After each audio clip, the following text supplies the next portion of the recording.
पूर्ण परमात्मा, सर्वश्रेष्ठी रचनाहार कबीर देव प्रत्येक युग में इस धरा पर अवतरित होते हैं और एक आम जनसाधारण की तरह लीला करते हुए अपने वास्तविक घर यानी सतलोक की जानकारी भक्त समाज को देते हैं। किंतु उस समय हर कोई परमेश्वर को नहीं पहचान पाता। आज से लगभग 624 वर्ष पूर्व भी पूरी सृष्टि को बुनने वाले पूर्ण परमात्मा कबीर साहिब जी ने काशी नगर की जुलाहा बस्ती में एक टूटी सी झोपड़ी में 120 वर्ष तक कपड़ा बुनने की लीला करते हुए अपने तत्व ज्ञान व सतलोक की महिमा का गुणगान किया और समाज में फैले पाखंडवाद को खत्म कर भक्त समाज को एक सत्य भक्ति प्रदान की, जिसके करने से लोगों को परमात्मा वाले लाभ प्राप्त होने लगे, जिससे प्रभावित होकर उस समय हिंदू और मुसलमान दोनों धर्म के 64 लाख की संख्या में श्रद्धालु कबीर परमेश्वर जी के शिष्य हुए। वहीं दूसरी तरफ कबीर परमेश्वर जी को एक आम भक्त, संत व गरीब जुलाहा समझ उस समय के मुल्ला, काजी, पंडित और ब्राह्मण कबीर साहिब जी की महिमा चारों तरफ फैलते हुए देख ईर्ष्यावश आए दिन उन पर जुल्म करने की असफल कोशिश करते ही रहते थे। उन्हीं में से एक थी राजा सिकंदर लोधी के धार्मिक वीर शेख तकी द्वारा काशी में भंडारे की झूठी चिट्ठियां डालकर परमेश्वर कबीर जी को बदनाम करने की साजिश।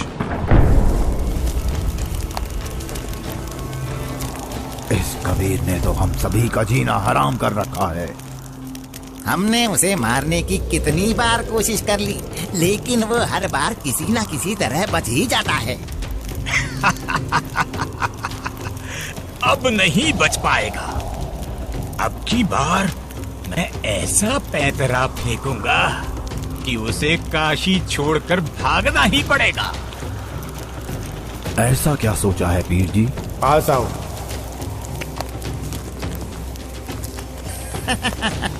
आपने भी क्या तरकीब सोची है? अब तो उस दुष्ट के लिए भारी मुसीबत आने वाली है। अगले ही दिन से एक पत्र भारतवर्ष के कोने कोने में सभी मठों, आश्रमों, मंदिरों में पहुंचने लगा।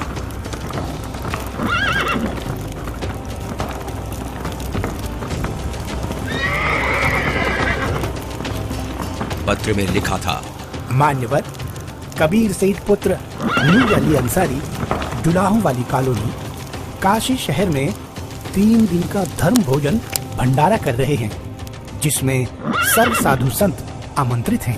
भंडारे में प्रतिदिन प्रत्येक भोजन के बाद 1 सोने की मोहर व 2 हर दक्षिणा में दी जाएगी।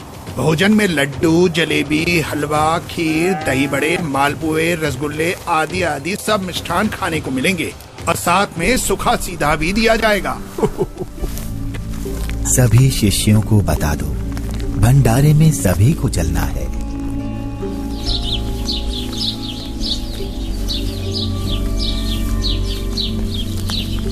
जगह जगह झूठी चिट्ठी के पहुंचते ही हर तरफ भंडारे की चर्चा होने लगी, जिसके बाद सोने की मोहर और दोहर के लालच में पूरे देश से लाखों की संख्या में लोग काशी में निश्चित दिन से पहले वाली रात्रि को ही पहुंचने लगे और देखते ही देखते पूरी काशी नगरी भंडारे में आए साधु संतों से भर जाती है। अरे भक्तों, आज इतनी भीड़ कैसे लगी है? तुम किस नींद में सोए हुए हो? तुम्हें पता नहीं, यहाँ काशी में कबीर नाम का सेठ 3 दिन का भंडारा कर रहे हैं, जिसमें प्रत्येक भोजन के साथ 1 सोने की मोहर व दोहर भी दी जाएगी। आपको कोई निमंत्रण पत्र मिला है? हाँ, ये देखो चिट्ठी। ये जरूर किसी की बदमाशी है। मुझे जल्दी से गुरुदेव को सब बताना चाहिए। गुरुदेव, गुरुदेव, गुरुदेव। क्या हुआ रविदास? गुरुदेव, आज तो अपनी काशी छुटेगी। उन दुष्टों ने तो हद कर दी। आपके नाम की झूठी चिट्ठी बंटवा रखी है कि कबीर सेठ पुत्र नीरू 3 दिवसीय भंडारा करेगा, जिसमें प्रत्येक भोजन के बाद खाने वाले को एक सोने की मोहर और एक दोहर भी दी जाएगी। अच्छा, और अब उस झूठी चिट्ठी को लेकर लाखों की तादाद में लोग भंडारे के लिए आए हुए हैं। रविदास, आज तो सारी सीमाएं पार कर दी हैं उन नादानों ने। मैं गरीब आदमी, मेरे पास तो अपने परिवार के लिए ही मुश्किल से अनाज होता है। इतने लोगों को मैं कहां से भोजन खिलाऊंगा? आप अंदर से दरवाजा बंद कर लो और कोई भी आए तो खोलना मत। जब कोई नहीं मिलेगा तो थक हार कर अपने आप वापस चले जाएंगे। गुरुदेव, ये नकली धर्म के ठेकेदार रोज आपके खिलाफ कुछ न कुछ षड्यंत्र रचते ही रहते हैं। कोई बात नहीं रविदास, जैसे तैसे आज का दिन और निकाल लेते हैं। रात को निकल जाऊंगा मैं अपने परिवार को लेकर कहीं दूर। तंग आ चुका हूं मैं इनके इन रोज रोज के कारनामों से। मैं बोलता सच्चाई हूं और ये समझते उसको निंदा है। आ जाओ रविदास, बैठ जाओ। दोनों भगवान को याद करते हैं। आपत्ति के समय उसी को याद करना चाहिए। वही सबकी लाज रखते हैं, हमारी भी रखेंगे। जिसके बाद परमेश्वर कबीर जी अपने 2 रूप धारण कर, एक रूप में तो रविदास जी के साथ झोपड़ी में विराजमान रहते हैं तथा दूसरे रूप में ऊपर सतलोक में पहुंच जाते हैं।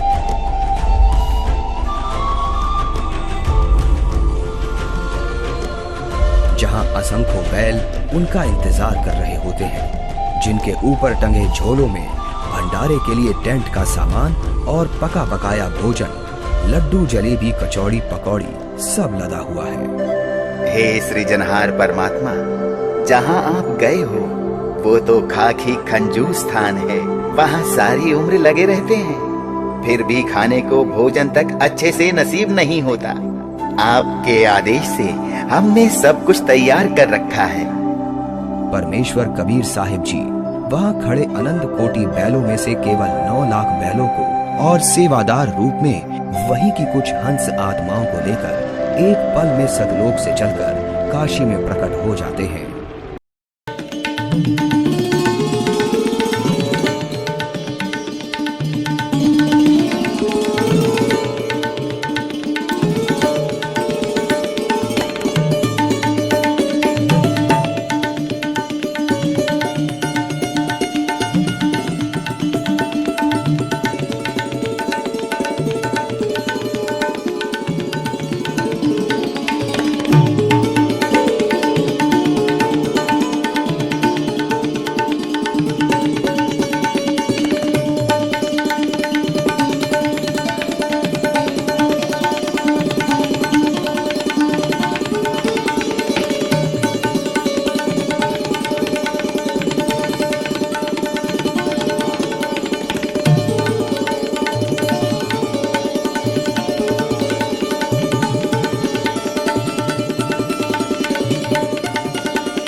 राजन, आपके गुरु का निमंत्रण आया है भंडारे का। आप चलेंगे नहीं क्या? गुरुदेव भंडारा करें और मैं न जाऊं, मैं अवश्य चलूंगा। काशी चलने की तैयारी की जाए। देखते ही देखते काशी शहर के चौपड़ के बाजार में परमेश्वर की दया से भंडारा शुरू हो जाता है। ऐसा स्वादिष्ट भोजन, वाह! जो खाता वो गुण गाते नहीं थक रहा था। सब्जी, पूड़ी, लड्डू, जलेबी, कचौड़ी, पकौड़ी, दही भल्ले, खीर, हलवा आदि जो कोई कुछ भी पकवान मांगता वो उसे खाने को मिल रहा था। और चिट्ठी में लिखे अनुसार प्रत्येक भोजन के बाद सभी को एक दोहर और एक सोने की अशरफी भी दी जा रही थी।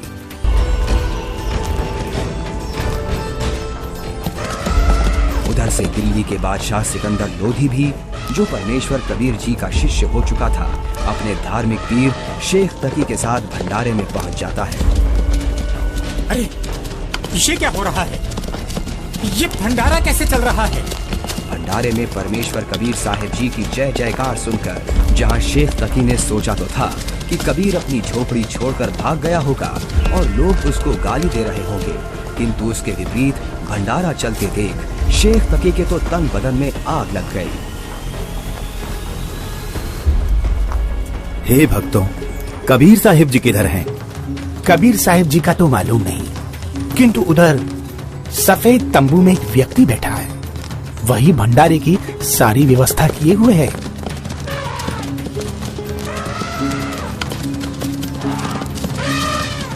ये भंडारा कैसे चल रहा है?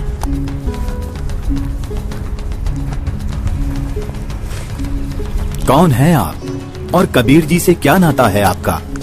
मैं एक बंजारा हूँ और कबीर जी मेरे पगड़ी बदल मित्र हैं। उनका संदेश मेरे पास गया था कि एक छोटा सा भंडारा करना है, थोड़ा सामान लेते आइएगा। और भंडारा चल रहा है। 18 लाख आदमी भोजन कर रहे हैं, ये इसे छोटा सा भंडारा कह रहा है।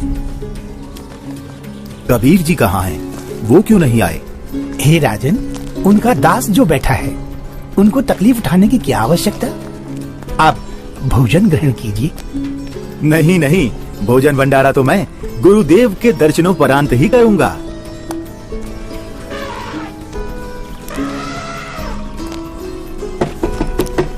हे गुरुदेव, लगता है उन्होंने हमें यहाँ भी खोज लिया। भीड़ शायद घर पूछते पूछते यहाँ तक पहुँच गई है। कोई बात नहीं, आप दरवाजा मत खोलना, कुछ देर बाद अपने आप चले जाएंगे। दरवाजा खोलिए परवरदिगार, दिल्ली से आपका दास सिकंदर आया है। राजन, हम दरवाजा नहीं खोलेंगे। इन लोगों ने तो आज सभी हदें पार कर दी हैं। मेरे नाम से झूठी चिट्ठी डाल रखी है। मैं कैसे निकलूं बाहर? इस बनारस में कोई सेठ भी मेरा ऐसा जानकार नहीं है जो मुझे पैसे उधार दे दे। मैं तो बड़ी मुश्किल से ताना बुनकर अपने परिवार का पालन करता हूँ।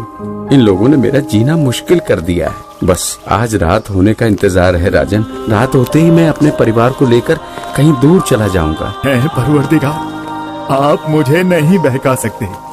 आप ही अल्लाह अकबर हो। आपने देखो वहाँ क्या रंग लगा रखे हैं। एक बार दरवाजा खोल दो दाता, दास आपके दर्शन करना चाहता है। खोल दो दरवाजा। राजा सिकंदर लोधी के आग्रह करने पर परमेश्वर कबीर जी जैसे ही भंडारे में चलने के लिए खड़े होते हैं, तभी उनके सर पर अपने आप ही हीरे पन्ने से जड़ा हुआ एक बहुत ही सुंदर मुकुट आ जाता है और कुटिया से बाहर निकलते ही उस परम पिता पर आसमान से फूलों की वर्षा होने लगती है। रविदास जी, आज ये सेवा मुझ दास को दे दीजिए। आप तो रोजाना करते हो।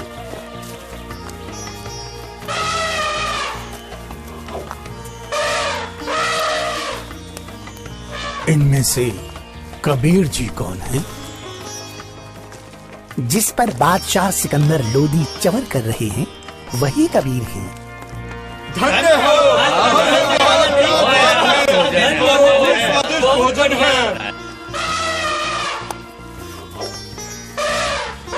इसके बाद कबीर साहिब जी अपने ही दूसरे रूप केशव से मिलने के लिए उनके तंबू में आते हैं और जो ही परमेश्वर कबीर जी तंबू में प्रवेश करते हैं तो देखते ही देखते अपने आप उनके लिए एक सुंदर सिंहासन लगने लग जाता है, जिस पर चारों तरफ हीरे पन्ने मोती जड़े हैं।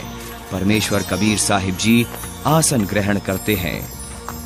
उधर परमेश्वर को देखने के लिए भंडारे में आई लाखों की भीड़ टेंट के चारों तरफ इकट्ठा हो जाती है, जिसके बाद केशव रूप परमात्मा कबीर जी से कहते हैं, हे परमेश्वर, आप अपने अद्भुत लोक को छोड़कर इस झूठ कपट वाले लोक में क्यों आ गए?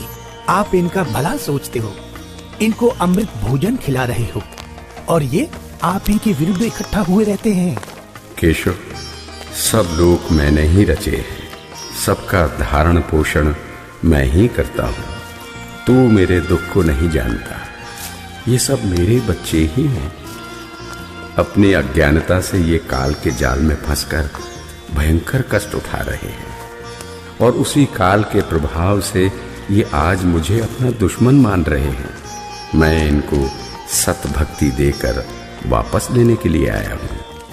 परमेश्वर जी, आप हंस लोक को छोड़ इस जीव लोक में आए, जिनका हाड़, चाम और रक्त का बना शरीर है, जिसमें विष्ठा भरी पड़ी है। आप इनसे कैसे भक्ति कराओगे? केशव, भैंस या गाय आदि को बच्चा होने से पहले उसमें सिर्फ हाड़ चाम होता है, दूध नहीं होता। और जब बच्चा हो जाता है तो उसी हाड़ चाम के शरीर से दूध की बाल्टी भी भर जाती है। ठीक इसी प्रकार मैं इनमें भक्ति प्रवेश करूंगा और उस भक्ति से इस हाड़ चाम के शरीर में ही इनको सतलोक प्राप्ति होगी। हे परमेश्वर, ऐसे लोक में जहाँ जमीन पर पांव रखते ही दंड लगता है, ऐसे गंदे लोक में आपकी वहनी पर मैं बलिहारी हूँ। वही शेख तकी की चाल उसी पर उल्टी पड़ गई। उसने लोगों को इकट्ठा तो इसलिए किया था कि कबीर किसी को भोजन करा नहीं पाएगा और लोग उसको गालियां देंगे, लेकिन कबीर जी ने उन इकट्ठा हुए लाखों भक्तों को 3 दिन तक मोहन भोजन भी खिलाया और सोने की मोहर व दोहर देकर सत्संग से उनका अज्ञान अंधेरा भी हटाया। फिर भी ये सब शेख तकी से देखा नहीं गया। उसके अंदर जलती ईर्ष्या की आग इतने महान समागम में भी कमी ही ढूंढ रही थी और इसी आग में शेख तकी मुंह बनाकर सिकंदर लोधी से कहने लगा, चलो राजन, इसने क्या भंडारा किया है, बहुत अच्छा सा किया है। ऐसे ऐसे तो हम 100 भंडारे कर देंगे। शेख तकी ने जब इतना कहा ही था कि बोलते बोलते उसका मुंह टेढ़ा का टेढ़ा ही रह गया और वो गूंगा बहरा भी हो गया।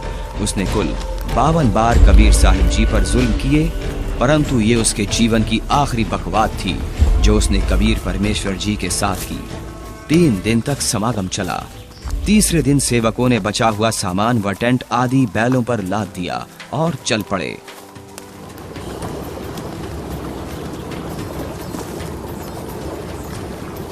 गंगा में पानी ज्यादा है, इसे अभी पार नहीं किया जा सकता।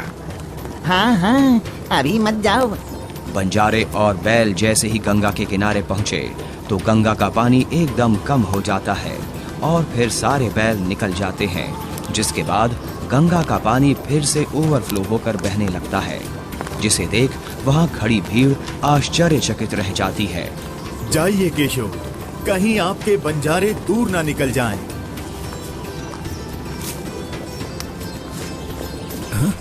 ये क्या? कहाँ गए बैल, कहाँ गए बंजारे? राजन, जहाँ से आए थे वहीं चले गए। इससे पहले कि सिकंदर इस बात को समझ पाता, उसी समय केशव भी कबीर जी के अंदर समा गए। सिकंदर दंग रह गया, रोते हुए कबीर परमेश्वर जी के चरणों में दंडवत की।